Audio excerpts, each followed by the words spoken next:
Good morning. I've got a little project coming up that I needed a couple of masonry drill bits for. So let's get into this. Check them out.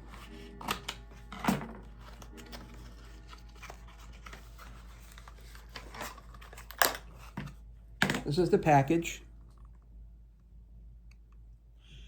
Now, I had bought a kit to do some drilling into some concrete, all right? And that kit came with a 1/4" drill bit and 1/4" Tapcon screws. Well, they sent the wrong drills with that kit. And this kit here had, this drill, I actually needed 3/16 inch with a 1/4" bit, a 1/4" screw, but they sent a 1/4" bit and a 1/4" screw, so when I drilled the hole, the screw just pulls right out of it, obviously. This is going to be a much better product for what I'm going to be working with. It's a masonry bit.